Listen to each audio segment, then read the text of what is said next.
In this section, we're going to learn some more rules and really helpful tools to do derivatives, and in particular, this is called the chain rule, and we use this when we're trying to take the derivative of a composite function. So remember, composite functions would be something like h of x. It's erasing h of x. So h of x equals f of g of x. It's also written like h of x equals f of g of x. And so in this we have what I like to call inside and outside functions. Looks like they're calling it an inner function and an outer function here in your text. So your inner function is going to be this g of x in this case, inside function or inner function. So it's the stuff that's inside of the other function. And so f would be your outside function or outer function.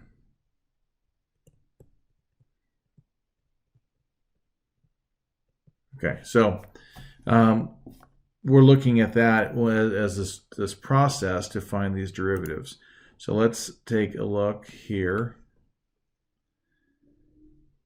The chain rule says this: if you have h of x is f of g of x, which can also be written as f of g of x like this there. These mean the same thing. Then the derivative is the outer function f prime of g of x that's unchanged times the derivative of g of x, the inside function.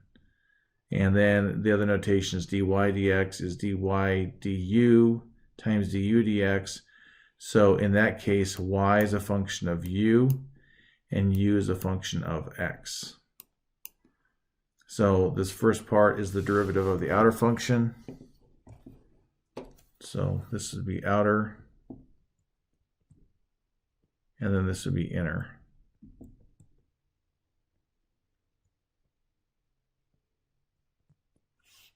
Okay. To differentiate h of x equals f of g of x, begin by identifying your outside and inside functions. Find f prime of x and evaluate it at g of x. You're going to plug the g of x unchanged into your f prime of x to have f prime of g of x. Then find your g prime of x, and you just put it all together, f prime of g of x times g prime of x. Sorry about that. So when applying the chain rule to the composition of two more functions, keep in mind that we work away from the outside function to the inside function. It's also useful to remember that the derivative of the composition of two functions can be thought of as having two parts. The derivative of the composition of three functions has three parts, and so on. Also remember that we never evaluate a derivative at a derivative.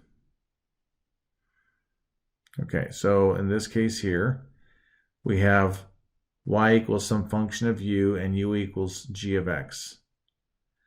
So we're going to find dy dx, that's f prime of g of x times g prime of x. For the following functions, we're going to use y equals 12u minus 5, where u equals 1/4 times x to the 4th. So in this one, our dy dx, well, let's find the y prime here.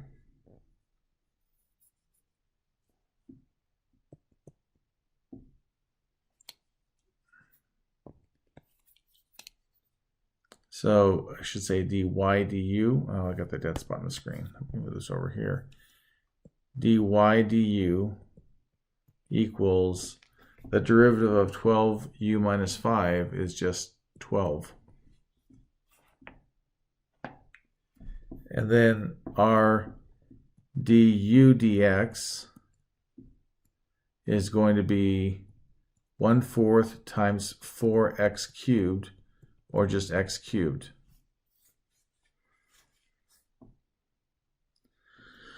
So what's interesting in this particular case, this whole expression f prime of g of x is just 12 because there's no variable left to plug something else into it. And then our g prime of x is x cubed. So what do we get from this? 12x cubed. That's it. Okay. So that's it for this section. It's a pretty short section, but there's more to chain rules. We have another part of this section coming up next.